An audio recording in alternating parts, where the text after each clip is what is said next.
राजपुर गांव में इस साल आसमान बेरहम था। 3 महीने से बारिश नहीं हुई थी। खेत फट गए थे, जैसे धरती की नसें सूख गई हों। हवा में धूल थी, लोगों की आंखों में चिंता थी। हर सुबह सूरज निकलता तो लगता वो दया नहीं जला रहा है। गांव के कुएं सूख चुके थे, मवेशियों की पसलियां दिखने लगी थीं। घरों में भूख का सन्नाटा था। गांव के कोने में एक बूढ़ा किसान रहता था।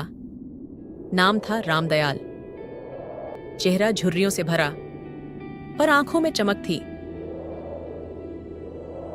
वो मिट्टी को देखता मानो उससे बातें कर रहा हो। उसकी बहू गौरी आई, हाथ में एक छोटी थाली थी। उसने कहा, बाबा बस 2 दिन का अन्न बचा है, अब क्या करें? रामदयाल ने थाली की ओर देखा, फिर मुस्कुराया। अन्न से पेट भरता है गौरी, पर बीज से जिंदगी। मेरे पास एक मुट्ठी बीज है, जब तक वो है मैं भूखा नहीं। गौरी बोली, बाबा मिट्टी सूख चुकी है, बीज कहां उगेंगे? रामदयाल बोला, मिट्टी सूखी है बेटी, पर मरी नहीं। उम्मीद की तरह है, जो चाहे जितनी सूख जाए, लेकिन मरती नहीं। रात हुई, गांव सो गया, पर रामदयाल जागता रहा। वो बाहर निकला, आसमान की ओर देखा और बोला, अगर तू ऊपर है तो ये बीज नीचे जरूर जगेगा। हवा चल रही थी सूखी, लेकिन उसमें एक हल्की सी नमी थी, जैसे आसमान ने उसकी प्रार्थना सुन ली हो। सुबह वो खेत गया, हाथ में आखिरी बीज थे। धरती फटी हुई थी। वो झुका, मिट्टी को छुआ। मिट्टी गर्म थी, लेकिन उसमें उसकी उम्मीद थी। उसने कहा, मां, धरती इन बीजों को संभाल लेना, जैसे मां अपने बच्चों को संभालती है। पास खड़ा नंदू हंस पड़ा। रामदयाल पागल हो गया है, इस सूखी जमीन में बीज बोएगा, कुछ नहीं होगा।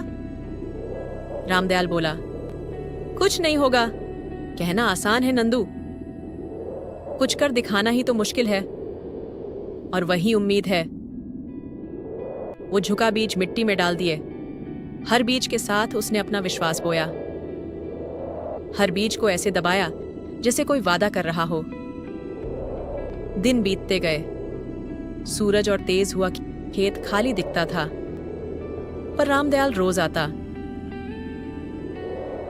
मिट्टी को छूता, धीरे से कहता, अभी वक्त नहीं आया। बेटा तू जरूर उगेगा। छोटू रोज पूछता, दादा कुछ निकला क्या? रामदयाल मुस्कुराता, बीज को अपना समय चाहिए छोटू, जैसे इंसान को अपने कर्म का फल मिलने में वक्त लगता है। गौरी देखती रही, सोचती शायद बाबा सच में पागल हो गए हैं। पर उसके अंदर एक कोना था जो कहता था, शायद वो सच में कुछ देख पा रहे हैं जो हम नहीं देख पा रहे। फिर एक रात हवा बदली, आसमान में बादल आए, पहली बिजली कड़की और फिर बारिश शुरू हुई। पहले हल्की, फिर तेज। रामदयाल दौड़ा खेत की ओर, बारिश में भीगते हुए मिट्टी में घुटनों तक बैठ गया। वो बोला, धन्यवाद मां, धरती तूने मेरी पुकार सुनी।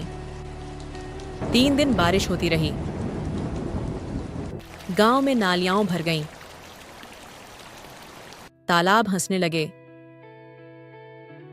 जब सूरज निकला, धरती पर छोटे छोटे हरे अंकुर झांक रहे थे।